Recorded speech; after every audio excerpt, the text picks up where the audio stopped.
नेहरू शिक्षा महाविद्यालय इंदौर सिटी राजस्थान की ऑनलाइन क्लास में सभी छात्रों का हार्दिक स्वागत है।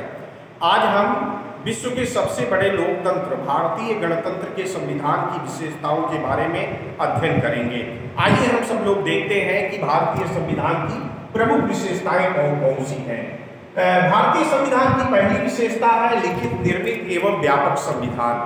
भारत का संविधान संविधान सभा के द्वारा बनाया गया तो लिखित रूप में है, ये निर्मित भी किया गया और एक व्यापक संविधान है। मूल संविधान में 395 अनुच्छेद, 12 अनुसूचियां और 22 भाग थे। तो विश्व का सबसे बड़ा ये लिखित संविधान है। निर्मित किया गया है 2 साल 12 महीने और 18 दिन इसको बनाने में लगे। और व्यापक संविधान इसलिए माना जाता है क्योंकि ये संविधान जो है विश्व का सबसे लिखित संविधान है। तो भारतीय संविधान की जो पहली विशेषता है वो लिखित संविधान है, निर्मित संविधान है और व्यापक संविधान है। अब हम आते हैं दूसरी विशेषता पर, जिसे हम कहते हैं संसदीय लोकतंत्रात्मक व्यवस्था। भारतीय जो गणराज्य है इसमें संसदीय लोकतंत्र व्यवस्था की स्थापना संविधान निर्माताओं के द्वारा की गई। और ऐसा इसलिए किया गया कि संविधान निर्माताओं का ये मानना था, क्योंकि हमें संसदीय लोकतंत्र का एक व्यापक अनुभव रहा था पहले से। हम आज़ादी के पूर्व या संविधान लागू होने के पूर्व हमारे ऊपर ब्रिटिश शासन पद्धति थी। तो ब्रिटिश शासन पद्धति के अंतर्गत हमें व्यापक रूप से संसदीय लोकतंत्र का ज्ञान हो चुका था, जिसके कारण हमारे देश के संविधान निर्माताओं ने संसदीय लोकतंत्रात्मक व्यवस्था को अपनाया। और उन्होंने कहा कि भारतवर्ष एक विशाल राज्य है और जहां पर अनेक बोलियां या अनेक भाषा को बोलने वाले लोग हैं, अनेक रीति रिवाज, परंपरा, अनेक संप्रदाय या मतावलंबी लोग हैं, तो सभी लोगों का देश की संसद में प्रतिनिधित्व होना चाहिए। तो इस बात को लेकर के उन्होंने संसदीय लोकतंत्रात्मक व्यवस्था अपनाई और कहा कि इसी के द्वारा हम अपने देश का संविधान जब लागू करेंगे तो बेहतर ढंग से हम शासन पद्धति अपना सकते हैं या उसे संचालित कर सकते हैं। तीसरी विशेषता भारतीय संविधान की है संघीय शासन व्यवस्था। भारतवर्ष एक विशाल देश है। हमारे देश के कई जिले, जैसे राजस्थान राज्य के संदर्भ में करें तो हमारे राजस्थान राज्य का जैसलमेर जैसा जिला यूरोप के कई छोटे देशों से क्षेत्रफल में बड़ा है। तो भारतवर्ष प्राचीन काल से संघ के रूप में रहा है।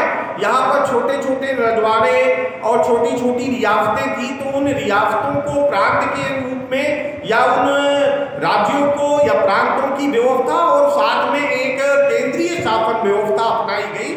यद्यपि इसके पूर्व संयुक्त राज्य अमेरिका में संघात्मक शासन व्यवस्था अपनाई गई थी और उसी के लिए एक विशाल देश होने के कारण हमारे देश में संघीय शासन व्यवस्था अपनाई गई है। और संघीय शासन व्यवस्था के अंतर्गत हमारे देश में 2 प्रकार की शासन व्यवस्थाएं संचालित होती हैं, एक तो प्रांतीय व्यवस्था और एक संघ की व्यवस्था। संघ की व्यवस्था के अंतर्गत राष्ट्रपति और समस्त कार्यपालिका, और राष्ट्रपति से तात्पर्य है व्यवस्थापिका, कार्यपालिका, न्यायपालिका, तीनों विभागों का उनमें समन्वय। और इसी तरह से राज्यों में राज्यपाल के द्वारा जो प्रशासन चलाया जाता है, प्रांत में चलाया जाता है, तो उसके लिए हम कह सकते हैं संघीय शासन व्यवस्था। फिर इसी के बाद इसी से जुड़ा हुआ है चौथा, शक्तियों का पृथक्करण। भारतवर्ष में संघीय शासन व्यवस्था लागू की गई तो एक प्रश्न संविधान निर्माताओं के समक्ष था कि राज्य और केंद्र के बीच में शक्तियों का विभाजन कैसे किया जाए। तो उन्होंने व्यापक विचार विमर्श के बाद विश्व के सभी संविधानों की व्यवस्था को दृष्टिगत रखते हुए जहां जहां कहीं भी संघात्मक शासन व्यवस्था लागू थी उनका अध्ययन करने के उपरांत भारतवर्ष में उन्होंने 3 सूचियां बना करके शक्तियों का विभाजन कर दिया, जिसको हम आज के समय में संघ सूची, राज्य सूची और समवर्ती सूची के नाम से जानते हैं। और इन सूचियों के अंतर्गत केंद्र और राज्य की शक्तियों का विभाजन कर दिया गया है। और इसके अलावा समवर्ती सूची में वे विषय रखे गए हैं जिन पर प्रांत सरकारें भी या प्रांतीय सरकारें भी कानून बना सकती हैं और केंद्र सरकार भी बना सकती है।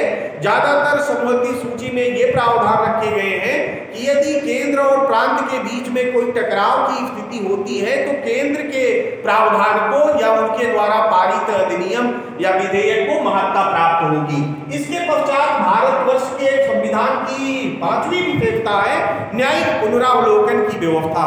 क्योंकि भारतवर्ष में राज्य और प्रांत, या कह लीजिए राज्य से तात्पर्य यहाँ पर भारतवर्ष से है और प्रांत से तात्पर्य राज्य की इकाइयों से है, जैसे उत्तर प्रदेश, बिहार, राजस्थान, हरियाणा, पंजाब इत्यादि। इनके बीच में संविधान निर्माताओं को ये व्यापक ढंग से पता था कि आने वाले समय में जब संविधान लागू हो जाएगा तो केंद्र और प्रांत के बीच में कुछ विवाद उत्पन्न होंगे। तो उन विवादों का निपटारा कैसे किया जाए, क्योंकि भारतवर्ष यूरोप के राज्यों की तरह छोटा छोटा राज्य या छोटे राज्य के रूप में नहीं था, एक विशाल देश के रूप में किस प्रकार से प्रांत और राज्य के बीच में शासन व्यवस्था जब संचालित होगी तो होने वाले विवादों का निपटारा किस तरह से किया जाएगा। तो इसके लिए उन्होंने न्यायिक पुनरावलोकन की व्यवस्था की कि कहीं पर भी यदि चाहे वो प्रांत सरकारें हो, चाहे केंद्र सरकार हो, या केंद्रीय शासन व्यवस्था या प्रांतीय शासन व्यवस्था है, उनके द्वारा जिन विधियों का निर्माण किया जाएगा वो संविधान के अंतर्गत प्रदत्त शक्तियों के माध्यम से ही निर्मित की जाएगी। यदि कहीं संविधान द्वारा प्रदत्त शक्तियों का उल्लंघन किया जाएगा तो उसके लिए प्रांत सरकारें या केंद्र सरकार या साधारण व्यक्ति भी, कोई भी व्यक्ति कहा जा सकता है न्यायिक पुनरावलोकन की व्यवस्था के अंतर्गत हाई कोर्ट या सुप्रीम कोर्ट के अंतर्गत जाकर के उस विधेयक को या उस प्रावधान को या उस कार्यप्रणाली को चुनौती दी जा सकती है। इसके पश्चात आता है भारतीय संविधान की 6ठी विशेषता, जिसको हम नीति निर्देशक तत्वों का समावेश। भारतीय संविधान की एक प्रमुख विशेषता है नीति निर्देशक तत्वों का समावेश। हमारे संविधान निर्माताओं ने इसे आयरलैंड से लिया था।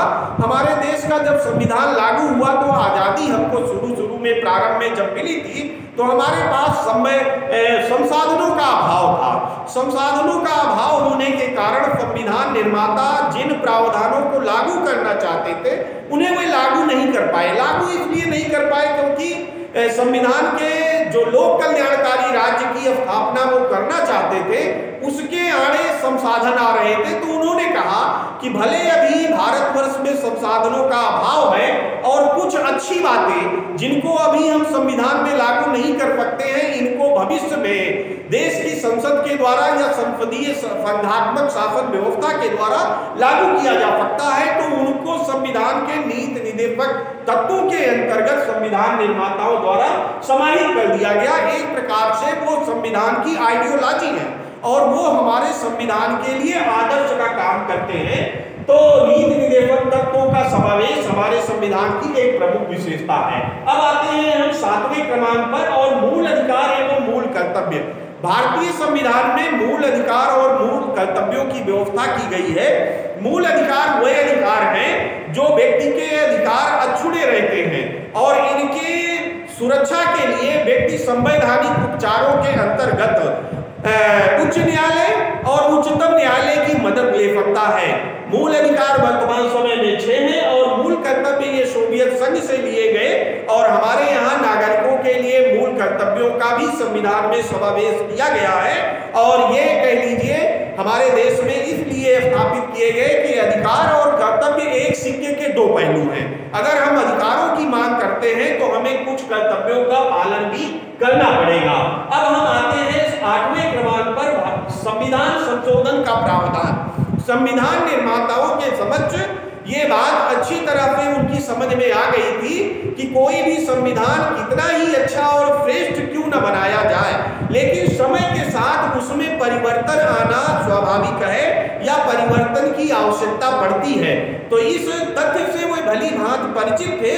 तो उन्होंने संविधान में ही ये प्रावधान कर दिया कि भारतीय संविधान जो है आवश्यकता पड़ने पर उसमें संविधान संशोधन किया जा सकेगा। और संसदीय शासन व्यवस्था होने के नाते केंद्र के द्वारा या जिसको हम संसद के माध्यम से कहते हैं उसके द्वारा संविधान संशोधन के प्रावधान लागू किए जा सकते हैं। जैसा कि हम सब लोग व्यवहार में जानते हैं कि हमारे देश में लगभग 100 से अधिक संविधान संशोधन किए जा चुके हैं। तो ये इसलिए किए जाते हैं कि देश की सामाजिक आर्थिक परिस्थितियों और परिवर्तित होती हुई परिस्थितियों के अनुरूप जो व्यवस्थाएं हम लागू करना चाहते हैं उनको कर सकते हैं और कर रहे हैं। इसके पश्चात आता है 9वें क्रमांक पर कठोरता एवं लचीलेपन का समन्वय। तो भारतीय संविधान के बारे में प्रायः कहा जाता है, जब पहले क्रमांक की ओर हम देखते हैं लिखित, निर्मित एवं व्यापक संविधान, तो अगर लिखित संविधान है, निर्मित है और व्यापक संविधान है, तो जाहिर सी बात है इसको हम किस श्रेणी में रखें? इसको कठोर संविधान माने, संयुक्त राज्य अमेरिका की तरह, या ब्रिटेन की तरह जिसका संविधान नहीं है, बड़ा लचीला संविधान माने जो साधारण एक्ट की तरह ही कोई विधि पारित हो जाने पर संविधान का पार्ट या भाग बन जाता है। तो भारतीय संविधान ना तो संयुक्त राज्य अमेरिका की तरह कठोर है और ना एकदम लचीला है जिसमें कि साधारण विधेयक को भी संविधान का स्वरूप प्राप्त हो जाए, वरन दोनों का बेहतर समन्वय है। क्योंकि भारतीय संविधान निर्माता ये अच्छे तरीके पे जानते थे कि भारतवर्ष तब तक कमजोर हुआ जब जब भारतवर्ष की केंद्रीय सत्ता कमजोर हुई, तो इसलिए संविधान में उन्होंने कुछ कठोरता के तत्व भी रखे, साथ साथ लचीलेपन का समन्वय इसलिए उन्होंने रखा सुंदर ढंग से कि जिससे भारतीय संविधान बदलती हुई परिस्थितियों के अनुसार ढल सके, उसमें इसलिए लचीलापन भी है। फिर इसके पश्चात 10वें क्रमांक पर आते हैं हम एकात्मकता की ओर झुकाव। कुछ संविधान समीक्षकों के द्वारा इस बात के लिए भारतीय संविधान की आलोचना की जाती है कि जो भारतीय संविधान है इसमें राज्य या जिसको हम प्रांत सरकारें कहते हैं या प्रांतीय व्यवस्था कहते हैं, उनको उतने अधिकार नहीं दिए गए हैं जितने संयुक्त राज्य अमेरिका की इकाइयों को दिए गए हैं। तो ध्यान देने वाली बात यह है कि संविधान निर्माता भली भांति इस तथ्य पे अवगत थे, उन्होंने इतिहास का अध्ययन करके ये निष्कर्ष निकाला कि केंद्रीय सत्ता जब कमजोर होती रही तब तक भारतवर्ष संकटों का सामना करता रहा। तो इन संकटों का सामना बार बार न करना पड़े, इसके लिए उन्होंने संविधान में ऐसे प्रावधान निहित कर दिए जिससे कि संविधान समीक्षकों को, कुछ लोगों को ऐसा लगता है कि भारतीय संविधान का जो झुकाव है वो एकात्मकता की ओर है, लेकिन ऐसा नहीं है। उनके सामने जो उदाहरण थे इतिहास के अध्ययन के द्वारा, उसके द्वारा उन्होंने ये निष्कर्ष निकाले और उन्होंने एकात्मकता की ओर थोड़ा सा झुकाव रखा। जैसे हमारे संविधान में फेडरल शब्द का उपयोग ना करके यूनियन शब्द का उपयोग किया है। तो यूनियन शब्द इसलिए कि हमारे यहाँ जो प्रांतीय इकाइयां हैं उनको अलग होने का अधिकार नहीं है, वरन वो यूनियन के रूप में एकत्रित हैं, पूंजीभूत हैं, वो अलग नहीं हो सकती है। फिर अगली विशेषता आती है हमारे संविधान की, लोकतंत्रात्मक गणराज्य। लोकतंत्रात्मक गणराज्य का मतलब है भारतवर्ष में गणराज्य है। गणराज्य से हमारा तात्पर्य है संविधान के अंतर्गत देश का सर्वोच्च पद, जिसे हम राष्ट्रपति कहते हैं, वंश परंपरा के आधार पर न चुना जा करके लोकतंत्रात्मक पद्धति के द्वारा हमारे देश में राष्ट्रपति का चुनाव होता है। इसलिए हम कह सकते हैं कि संसदीय लोकतंत्र हमारे देश में जो है वो लोकतंत्रात्मक गणराज्य है। लोकतंत्रात्मक गणराज्य भारतीय संविधान की एक प्रमुख विशेषता है। इसके पश्चात हम आते हैं 12वें क्रमांक पर लोकतंत्रात्मक समाजवाद एवं पंथ निरपेक्षता। हमारे देश में जब हमारे देश का संविधान लागू किया गया तो संविधान निर्माताओं के समक्ष ये आदर्श था, वो भारत को यथाशीघ्र लोकतंत्रात्मक गणराज्य बनाने के साथ साथ कल्याणकारी राज्य बनाना चाहते थे और जनता की भलाई के लिए अधिकाधिक कार्य करना चाहते थे। तो लोकतंत्रात्मक समाजवाद के अंतर्गत इस बात का प्रावधान कि देश के जो संसाधन हैं वो समस्त व्यक्तियों के हैं, इसका उल्लेख संविधान की प्रस्तावना में भी हम भारत के लोग। तो यहाँ पर लोकतंत्रात्मक समाजवाद के अंतर्गत देश के सभी लोगों के विकास करने की बात की गई है। और पंथ निरपेक्षता के अंतर्गत भारतीय संविधान में सभी पंथों को समान मानते हुए सभी को एक राज्य के द्वारा ना तो किसी पंथ का पोषण किया जाएगा और ना तो राज्य के द्वारा किसी पंथ को हतोत्साहित किया जाएगा, वरन सभी पंथों के साथ समान व्यवहार किया जाएगा। या संवैधानिक दृष्टि से व्यक्ति अपनी अंतरात्मा की आवाज पर किसी भी पंथ को अपना सकता है, तो जिसे हम पंथ निरपेक्षता के नाम से जानते हैं। इस प्रकार से आज हम सब लोगों ने अध्ययन किया और ये देखा कि भारतीय संविधान जो विश्व के सबसे बड़े लोकतंत्र का एक बहुत ही अच्छा और सुंदर संविधान है, और भारतीय संविधान के बारे में कई पाश्चात्य विद्वानों के द्वारा भी कहा गया है कि भारतीय संविधान विश्व का अनूठा संविधान है और निसंदेह भारतीय संविधान भारतीय गणराज्य में निवास करने वाले व्यक्तियों की अपेक्षाओं पर निश्चित रूप से खरा उतरेगा। वर्तमान समय में हम सब लोग अगर देखें तो 26 नवंबर 1949 में कुछ प्रावधान लागू कर दिए गए। उसके पश्चात 26 जनवरी 1950 को जब हमारे देश का संविधान लागू हुआ, तब से लेकर आज तक हमारे देश के संविधान के द्वारा हमने लोकतंत्रात्मक व्यवस्था को मजबूती प्रदान की है और देश का संविधान निरंतर अपने देश के नागरिकों की अपेक्षाओं पर खरा उतर रहा है। इसके द्वारा लोगों के अधिकारों की सुरक्षा प्रदान की गई है और भारतीय संविधान के द्वारा ही भारतीय शासन व्यवस्था धीरे धीरे लोक कल्याणकारी राज्य के रूप में परिवर्तित हो रही है। तो इस प्रकार से आज हम सब लोगों ने भारतीय संविधान की विशेषताओं का अध्ययन किया। अगले कालांश में पुनः हम सब लोग एक नए शीर्षक के साथ उपस्थित होंगे।